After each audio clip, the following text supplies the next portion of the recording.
Hi friends, ఇవైతే నేను chicken curry biryani చేస్తున్నాను. కర్రీ కోసం ప్లస్ చికెన్ బిర్యానీ కోసం నేను 1 kg చికెన్ అయితే తీసుకున్నాను. ముందుగా చికెన్ బాగా వాష్ చేసుకున్నాను. కారం వేస్తున్నాను, గరం మసాలా, తర్వాత చికెన్ మసాలా కొద్దిగా వేస్తున్నాను,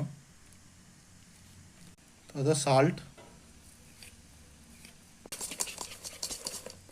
తర్వాత కొంచెం పసుపు. ఫ్రెండ్స్, ఇది 1 hour అయినా మ్యాగ్నేట్ చేసి పెట్టుకుందాం ఇలాగా. తర్వాత ఉల్లిపాయ, టమోటా అండ్ పచ్చిమిర్చి, తర్వాత పుదీనా వేసాను, తర్వాత కరివేపాకు, కొత్తిమీర, యాలకులు, లవంగాలు, బిర్యానీ ఆకు, షాజీరా. ఇలా మెత్తగా పేస్ట్ చేసుకున్నాను. తర్వాత దీంట్లోనే వెల్లుల్లి,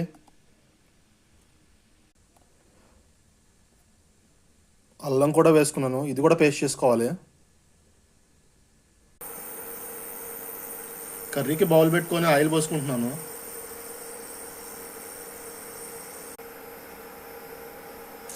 కొన్ని ఆనియన్స్ వేసుకుంటున్నాను, అల్లం వెల్లుల్లి ముక్కలు, తర్వాత టమోటా, పచ్చిమిర్చి.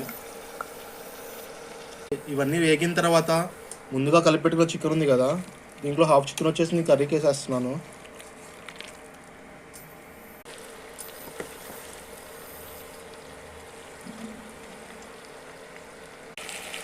ఇలా చికెన్ వేసుకున్న తర్వాత లిడ్ పెట్టుకోవాలి.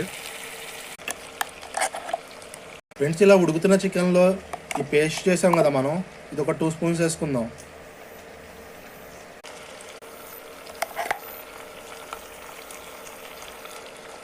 ఫ్రెండ్స్, ఇలా మొత్తం కలుపుకుందాం గ్రేవీ మొత్తం.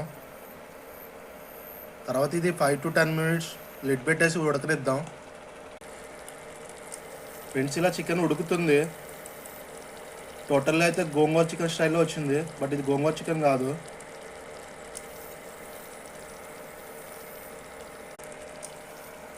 ఫైనల్గా కొంచెం వాటర్ యాడ్ చేస్తున్నా ఫ్రెండ్స్, గ్రేవీ కోసం. ఫ్రెండ్స్, కొంచెం కొత్తిమీర వేద్దాము. ఇంకాసేపు ఉడికిన తర్వాత ఆయిల్ పైకి